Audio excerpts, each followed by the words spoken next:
on July 25th, Julio hit another double dong in Anaheim, and Josh Naylor made his Seattle Mariners debut. But the Angels held the Mariners, who still couldn't get out of this one, with a W.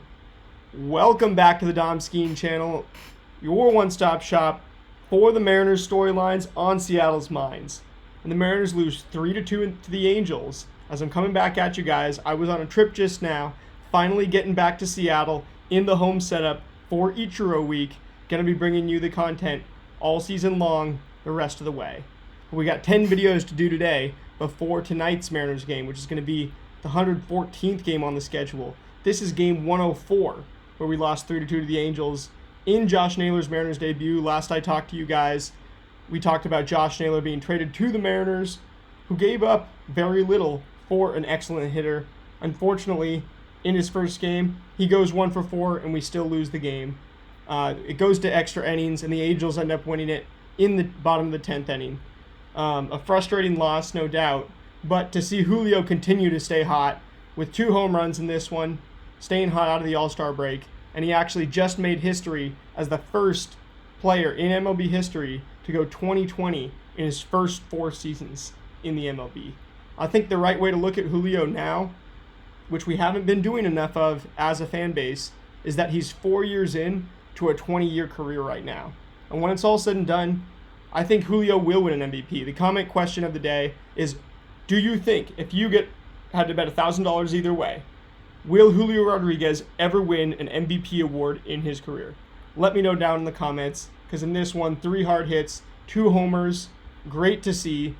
And when you look at Bryan Woo, also pitched a great game, 6 innings, gives up only 2 earned runs on 4 hits, 2 walks to 6 strikeouts, does need 96 pitches to get through those 6 innings, and pitch count became a big thing for the Mariners this past week, and is a big part of my hypothesis going into the last 50 games of the regular season.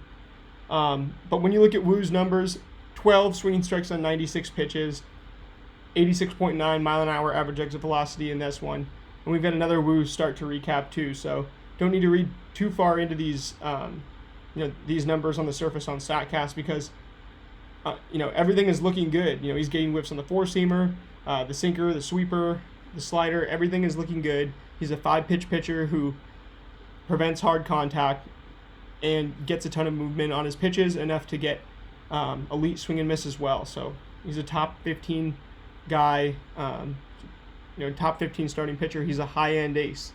And that hasn't changed, but he's had so many frustrating outings in the past 2 months where it feels like he's pitching well, and yet he's still giving up runs, and we have a frustrating loss on our hands at the end.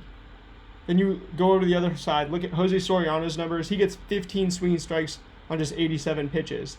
And when Jose Soriano is getting more than Bryan Woo, that's something that's not to be completely unexpected. He is a streaky pitcher who sometimes gives up too many walks and doesn't strike out a lot of guys, and goes for a super weak contact approach, because he's a mainly sinker baller with a bunch of secondaries that he mixes in. But when he's not doing the weak contact sinker approach, he's doing a swing and strike approach like this, where he gives up 93.8 mile-an-hour average exit velocity to us, but still limits the damage, and gets 15 swing and strikes on 87 pitches, which leads to him outdueling Bryan Woo in this one. And so for a streaky pitcher like Jose Soriano to outdo a Woo, it's frustrating for sure on the surface, but it's something that is to be expected. He only takes 87 pitches to Woo's 96 to get through his 6 innings. Also allows 2 earned runs on 4 hits, just 1 walk, and 5 strikeouts, 1 less walk and strikeout each than Woo. Funny enough, Jose Soriano gives up 2 home runs. He gets absolutely lit up by the Mariners in this one, giving up 10 hard hits, including Julio's 2 home runs, both off of Jose Soriano. So still a lot of encouraging signs for the Mariners in this one. But you followed the Angels after getting Naylor, and this is where the lineup, which has shifted a bunch in the past 10 days since I spoke to you guys, starts to shift just a little bit.